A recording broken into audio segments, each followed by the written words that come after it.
کتاب انزلناہ الیک لتخرج الناس من الظلمات الی النور بإذن ربهم الی صراط العزیز الحمید۔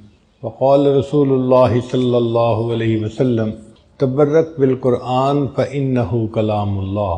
سبحان ربک رب العزۃ عما یصفون وسلام علی المرسلین والحمد للہ رب العالمین۔ اللہم صلی علی سیدنا محمد وعلی آل سیدنا محمد وبارک وسلم۔ اللہ رب العزت نے قرآن مجید کو عطا فرما کر ہم پر احسان فرمایا۔ یہ کتاب ہدایت ہے، بھولے بھٹکے انسانوں کو سیدھا راستہ دکھانے والی کتاب، کار مذلت میں پڑے ہوئوں کو اوج ثریا پہ پہنچانے والی کتاب، اللہ سے بچھڑے ہوئوں کو اپنے اللہ سے ملانے والی کتاب ہے۔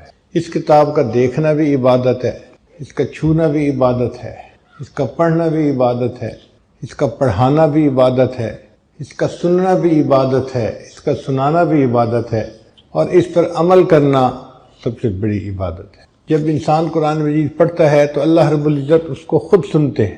حدیث مبارکہ میں ہے، تم کسی گانا سننے والی عورت کا گانا اتنے شوق سے نہیں سنتے جتنے رغبت سے اللہ تعالیٰ قرآن پڑھنے والے بندے کے قرآن کو سن رہے ہوتے ہیں۔ فرشتوں کو اللہ تعالیٰ نے قرآن مجید سننے کی صلاحیت دی، پڑھنے کی صلاحیت نہیں دی۔ فرشتوں میں سے صرف حضرت جبرائیل علیہ السلام کو اللہ تعالیٰ نے پڑھنے کا استثناء عطا فرمایا، اور انہوں نے نبی علیہ السلام کے ساتھ قرآن مجید کا دورہ فرمایا۔ باقی فرشتے نہیں پڑھ سکتے۔ اب جو کام انسان خود نہ کر سکتا ہو، کوئی دوسرا کر رہا ہو تو تعجب سے انسان دیکھتا ہے۔ جب کوئی قرآن پڑھتا ہے تو فرشتے وہاں بھاگے آتے ہیں، اکٹھے ہو جاتے ہیں، ایک دوسرا تیسرا چوتھا۔ آپ یوں سمجھیں کہ فرض کرو یہاں قاری عبدالباسط عبدالصمد قرآن مجید پڑھ رہے ہیں، اب جو لوگ بھی سنیں گے نا وہ سب اکٹھے ہونے شروع ہو جائیں گے اور ایک بڑا مجمع لگ جائے گا۔ بالکل اسی طرح جب کوئی بھی قرآن مجید پڑھتا ہے، مرد ہو یا عورت ہو، تو فرشتے اکٹھے ہونے شروع ہو جاتے ہیں، حتیٰ کہ فرشتوں کا اس بندے کے سر سے لے کے آسمان تک ایک مجمع لگ جاتا ہے، اور وہ فرشتے اس بندے سے محبت کرتے ہیں۔ حدیث مبارکہ میں ہے کہ ان کو اس کا پڑھنا اتنا اچھا لگتا ہے کہ فرشتہ اس قاری کے لبوں پر آ کر اپنے لب رگا دیتا ہے، یعنی اس کے لبوں کو بوسہ دیتا ہے۔ قرآن مجید کا پڑھنا ان فرشتوں کے نزدیک اتنا اعلیٰ عمل ہے، اور اللہ تعالیٰ اس بندے کے قرآن مجید کا جواب بھی دیتے ہیں۔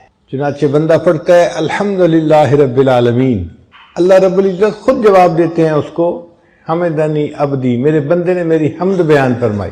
پھر وہ اگلی آیت پڑھتا ہے، اللہ تعالیٰ اس کو بھی جواب دیتے ہیں۔ ایک ایک آیت قاری پڑھتا جاتا ہے اور اللہ تعالیٰ اس کا جواب دیتے جاتے ہیں، اور یوں قرآن مجید کی تلاوت مکمل ہوتی ہے۔ آپ غور کیجئے وہ کیسی کیفیت ہوگی کہ جس میں بندہ پڑھ رہا ہے اور اللہ رب العزت جواب دے رہے ہیں۔ اس لیے قرآن مجید کا پڑھنا ایک بہت ہی عظیم عمل ہے۔ امام اعظم امام عاصم کوفی رحمۃ اللہ علیہ، شاید ان کا یہ واقعہ ہے جو میری یادداشت میں ہے، ممکن ہے کسی اور قاری کا ہو۔ وہ مسجد نبی میں قرآن مجید پڑھاتے تھے، مگر ان کے منہ سے بہت خوشبو آتی تھی۔ سارے شاگرد حیران، حضرت الائچی استعمال کرتے ہیں یا کوئی اور خوشبو استعمال کرتے ہیں کہ منہ سے اتنی خوشبو آتی ہے۔ چنانچہ ایک طالب علم ان کے پیچھے لگ گیا، حضرت آپ بتائیں کیا استعمال کرتے ہیں، خوشبو بہت آتی ہے۔ وہ بار بار کہتے بھئی میں کچھ منہ میں نہیں ڈالتا، حضرت خوشبو بہت آتی ہے، بھئی میں کچھ نہیں ڈالتا۔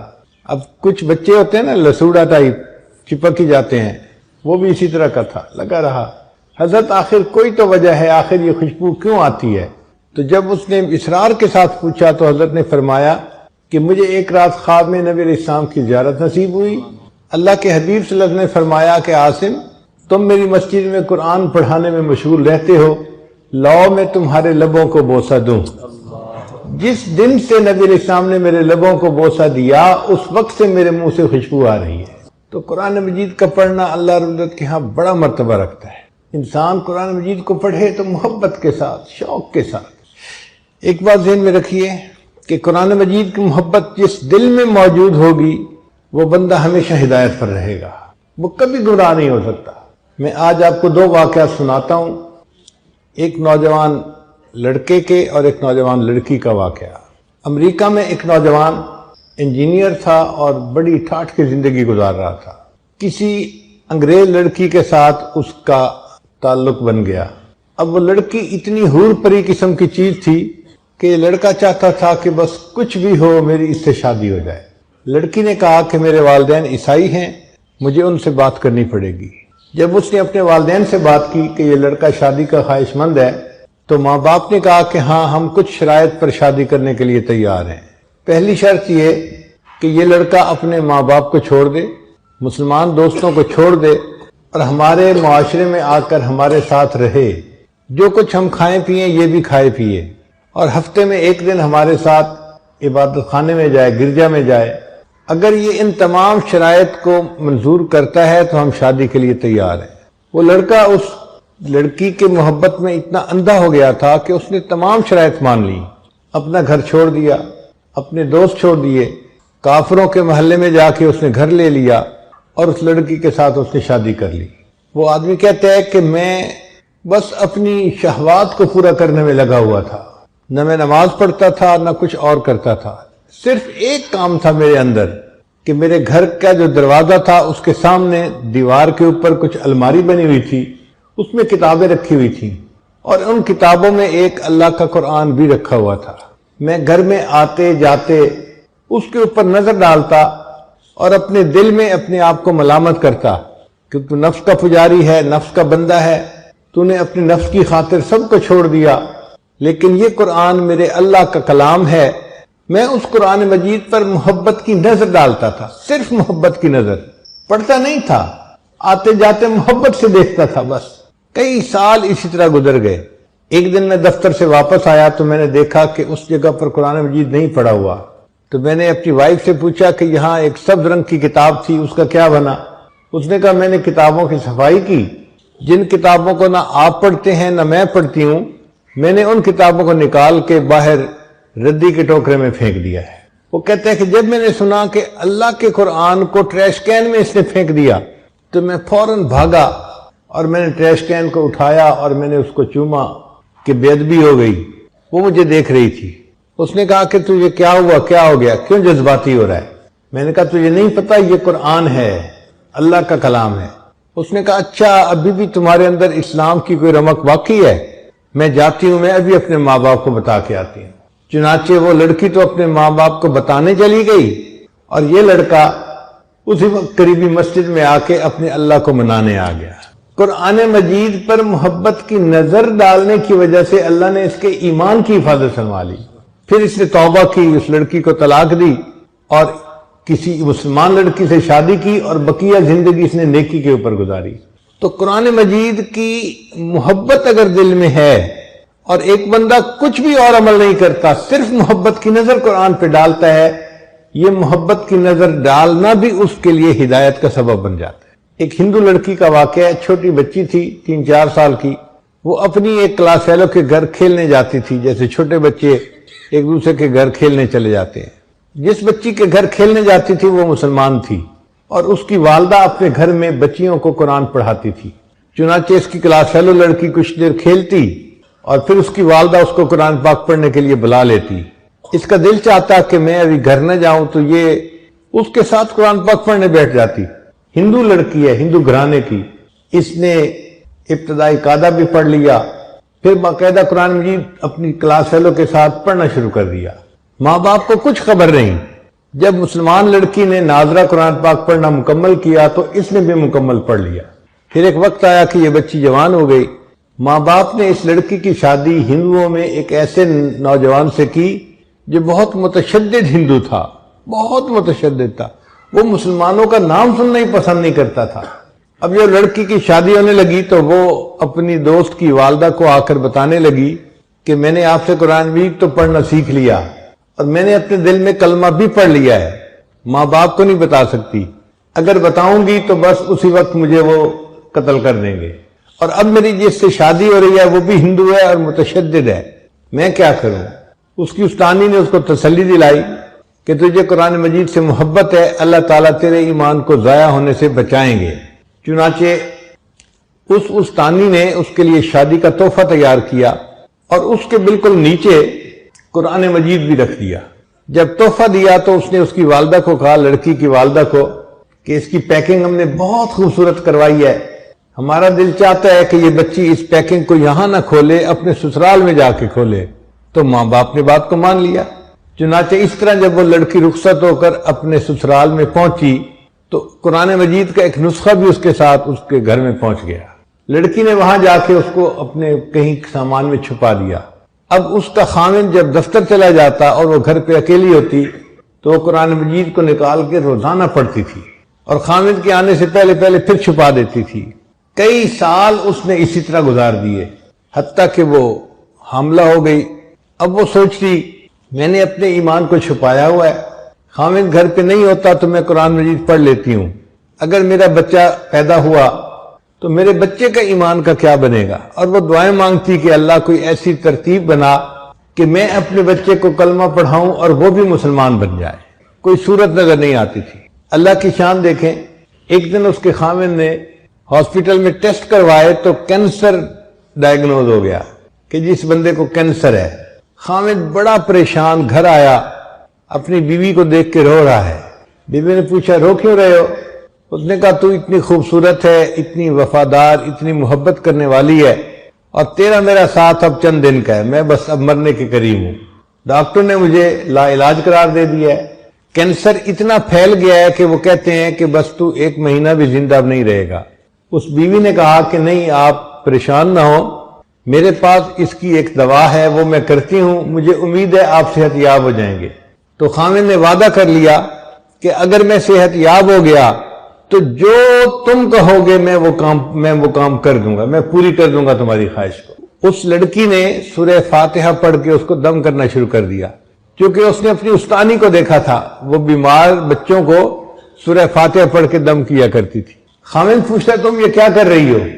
وہ کہتی کہ میں تمہارا علاج کر رہی ہوں، تمہارا میرا وعدہ ہے، اگر تم صحت مند ہو گئے تو بس میری بات کو مانو گے۔ تو خامد نے اس سے مزید پوچھنا چھوڑ دیا کہ تم کیا کرتی ہو کیا نہیں کرتی۔ اللہ کی شان، 1 مہینہ وہ لڑکی اس کو سورہ فاتحہ پڑھ کے دم کرتی رہی۔ پھر مہینے کے بعد جب ٹیسٹ کروائے تو ڈاکٹر نے کہا کہ آپ کو تو کبھی زندگی میں کینسر کا نشان تک نہیں تھا۔ اللہ نے اس کو صحت عطا فرما دی۔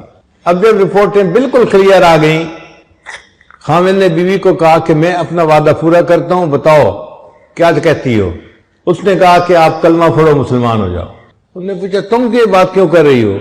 پھر لڑکی نے اپنی پوری سٹوری سنائی کہ میں اپنی کلاس فیلو کی وجہ سے مسلمان عورت کے گھر میں جاتی تھی اور میں نے وہاں سے قاعدہ پڑھا، قرآن پاک پڑھنا سیکھا اور میں دل میں مسلمان ہو گئی تھی، اور جب آپ دفتر چلے جاتے تھے تو میں پیچھے قرآن پاک کی تلاوت کرتی تھی اور میں دعا کرتی تھی کہ اللہ کرے کہ آپ بھی مسلمان ہو جائیں اور میری ہونے والی اولاد بھی مسلمان ہو۔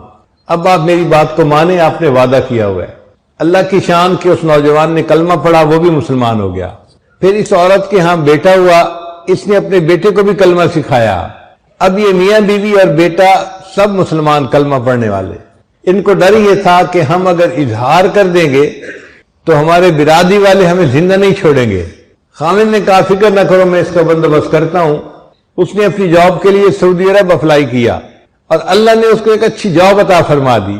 چنانچہ یہ اپنی بیوی اور بچے کو لے کے سعودی عرب چلا گیا اور باقی زندگی اس نے سعودی عرب میں مسلمان بن کے گزاری۔ یہ قرآن مجید کی تلاوت بھی کرتا تھا اور وہاں 5 وقت کی نمازیں بھی پڑھتا تھا۔ قرآن مجید کی محبت نے اس لڑکی کے ایمان کو بچا لیا۔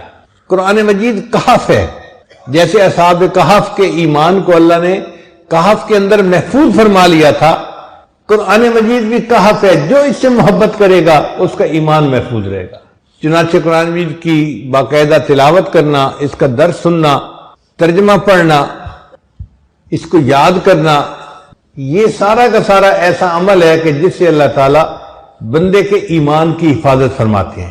یہ کتاب ہدایت ہے، بندے کو ہدایت نصیب ہوتی ہے۔ آپ اگر رکشے کو دیکھیں نا تو دیکھتے ہی پتہ چلتا ہے کہ یہ ایک ایسی مشین ہے جو بچوں، عورتوں کو، مردوں کو محلے کے ایک حصے سے لے کے دوسرے حصے تک پہنچا دیتی ہے۔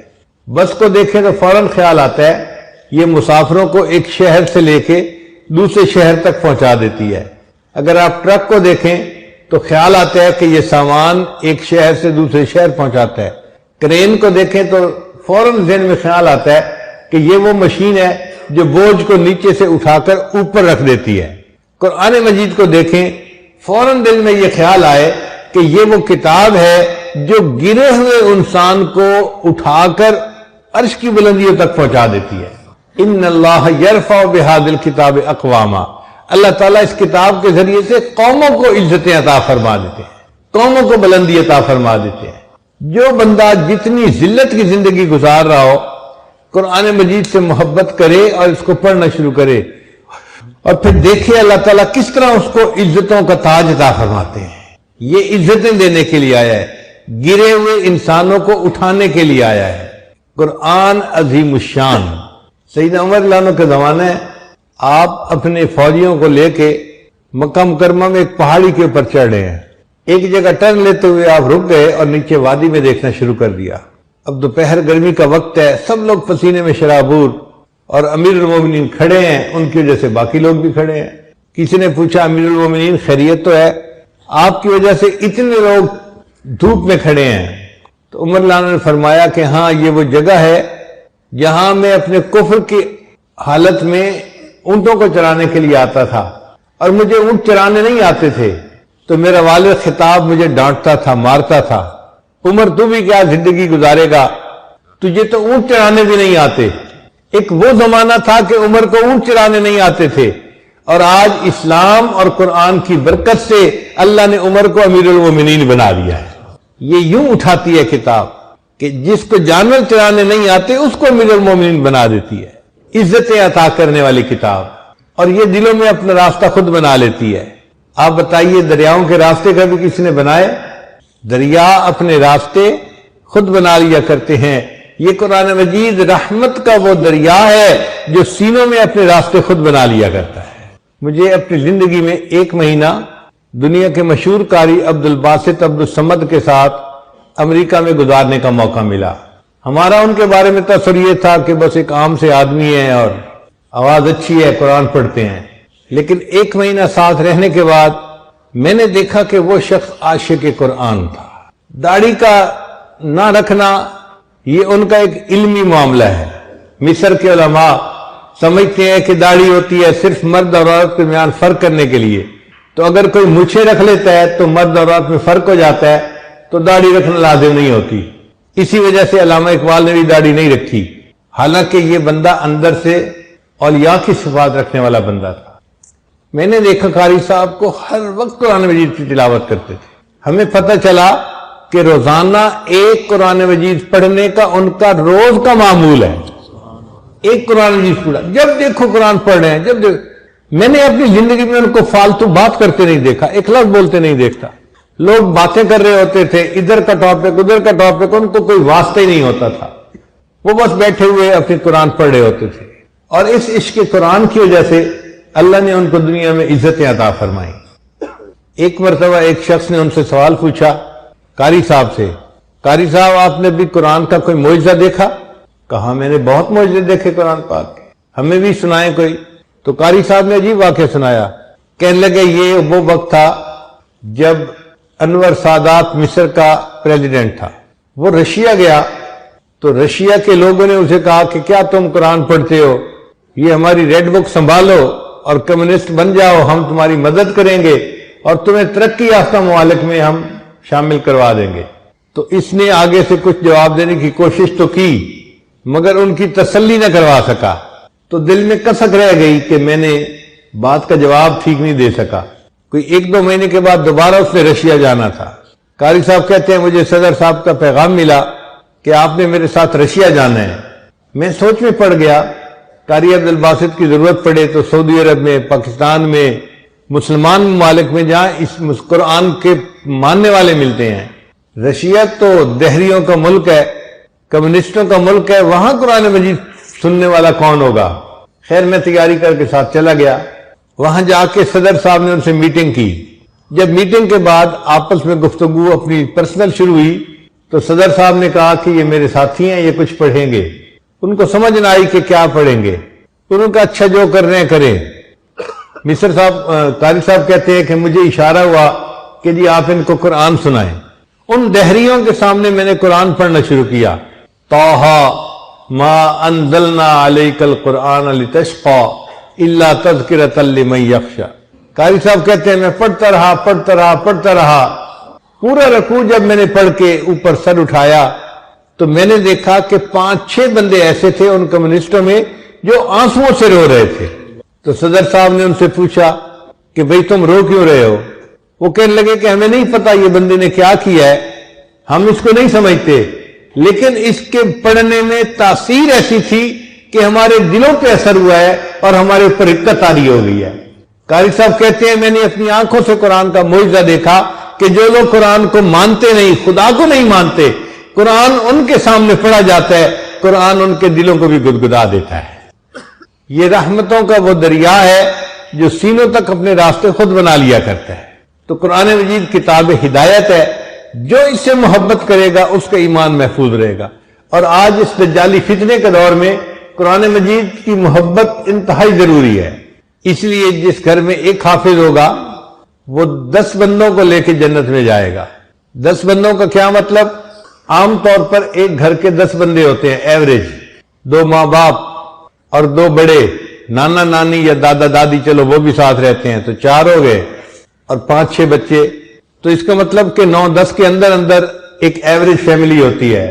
زیادہ بھی ہو سکتی ہے، اولاد زیادہ ہو گئی، اور کئی کی کم ہوتی ہے تو کم بھی ہوتے ہیں۔ تو ایوریج عام طور پر آپ دیکھیں گے کہ ایک فیملی کے 10 ممبر ہوتے ہیں۔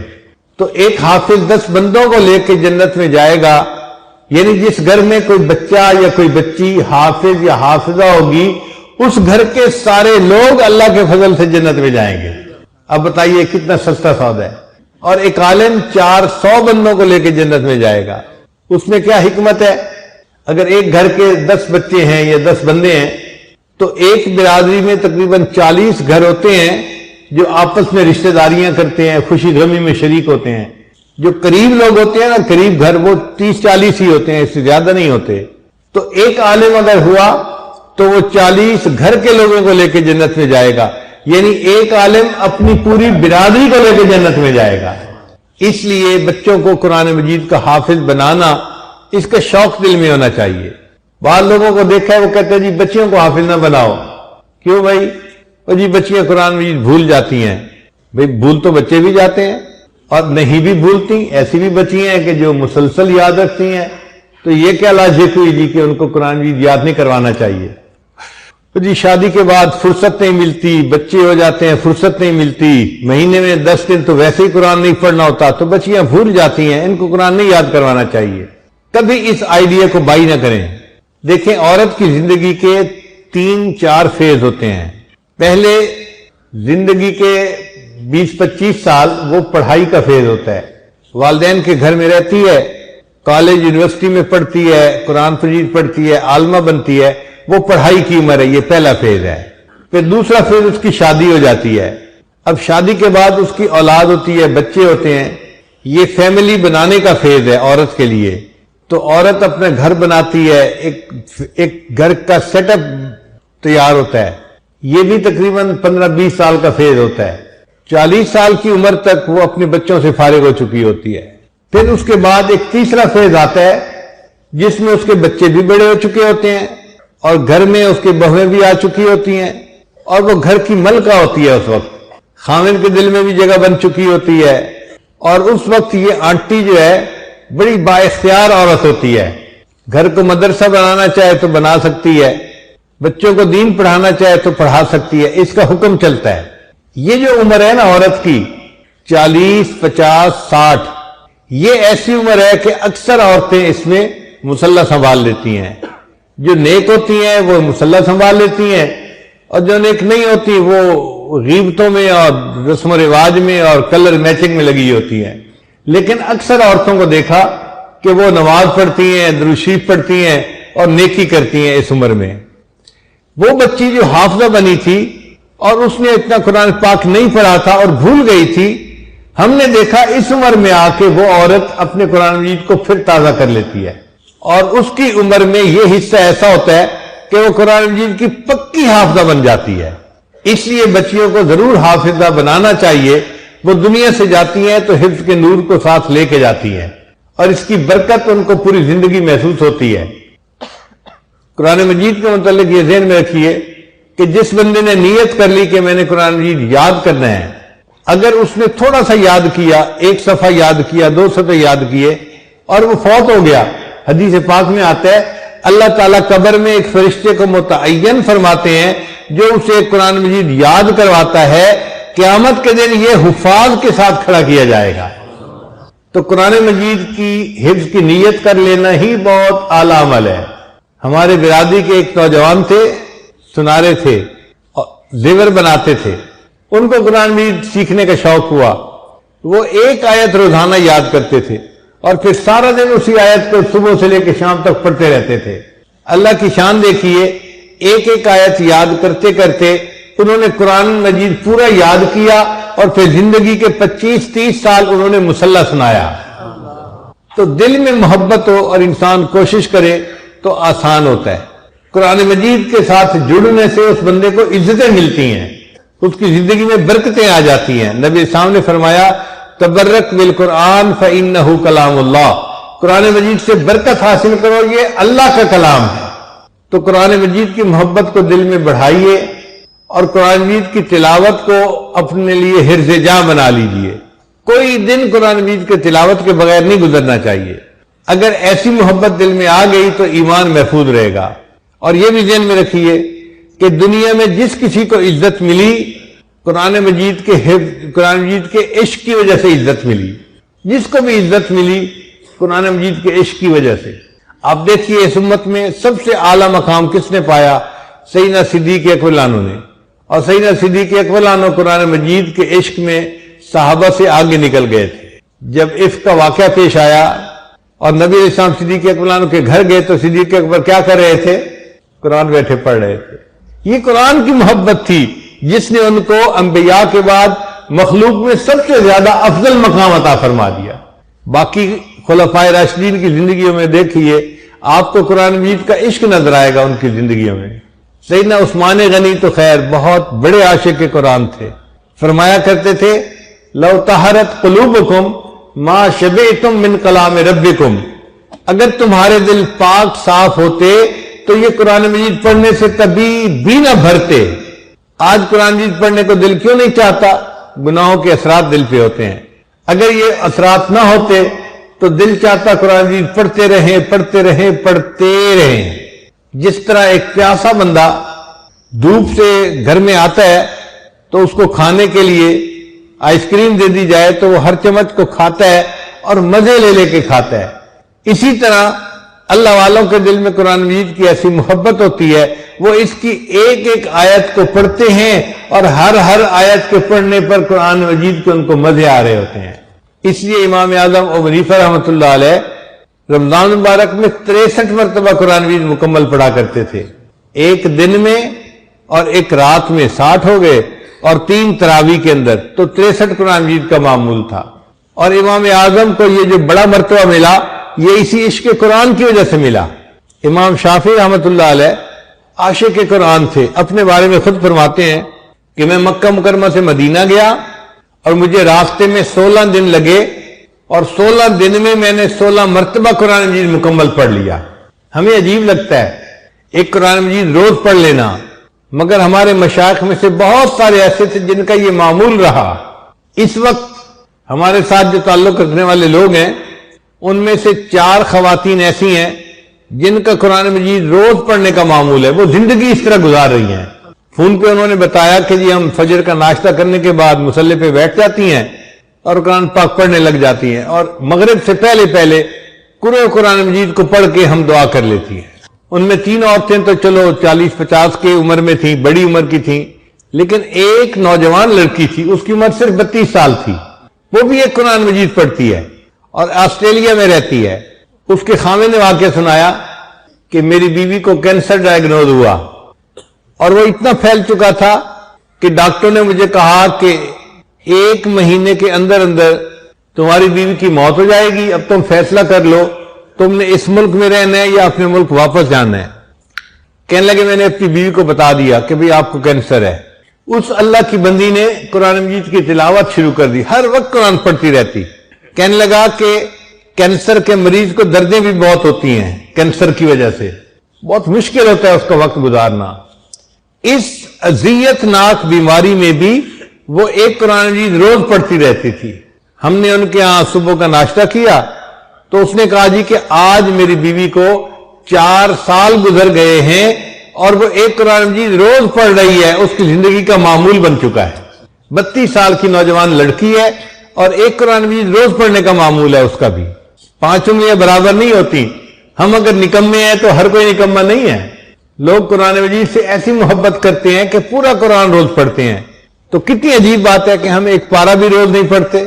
کتنے لوگ ایسے ہیں جو روز اخبار پڑھتے ہیں۔ ہم قرآن مجید کو اتنا تو درجہ دینا کہ روزانہ ایک پارہ ضرور پڑھیں۔ ہمارے حضرت فرماتے تھے ایک پارہ نہیں پڑھ سکتے تو چلو آدھا صحیح پڑھیں تو صحیح نا، قرآن مجید کھولیں تو صحیح، اس سے محبت کا اظہار تو کریں۔ تو قرآن مجید کا ادب کرنا، اس کے ساتھ محبت رکھنا، یہ بندے کے لیے عزتوں کا سبب ہے۔ مصر میں جو مشہور بادشاہت گزری، خلافت عثمانیہ جس کو کہتے تھے، تو یہ جو عثمان نوجوان تھا، قرآن مجید کی محبت کی وجہ سے اللہ نے اس کو وقت کی شاہی عطا فرمائی تھی۔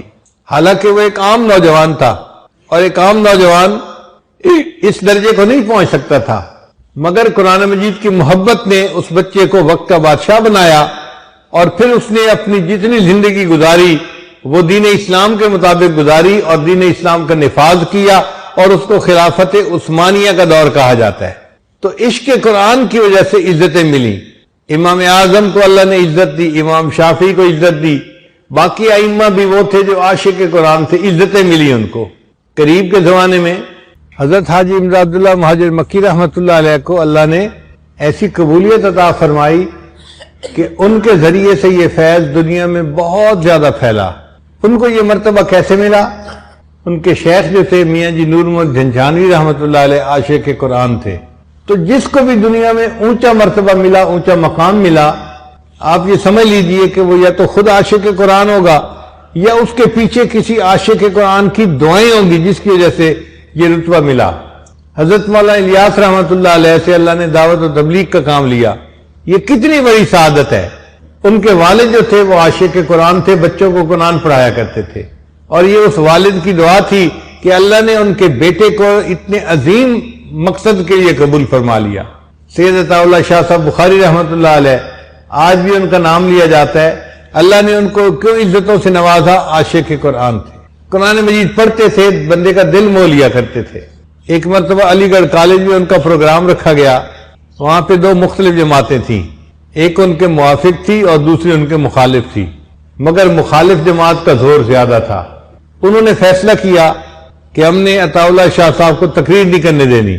چنانچہ جب ان کو سٹیج پہ بلایا گیا کہ شاہ صاحب آئیں تقریر کریں، تو وہ طلباء کھڑے ہو گئے اور انہوں نے نعرے بازی شروع کر دی، ہلڑ بازی شروع کر دی کہ ہم نے بیان نہیں سننا، نہیں سننا، بہت شور مچایا۔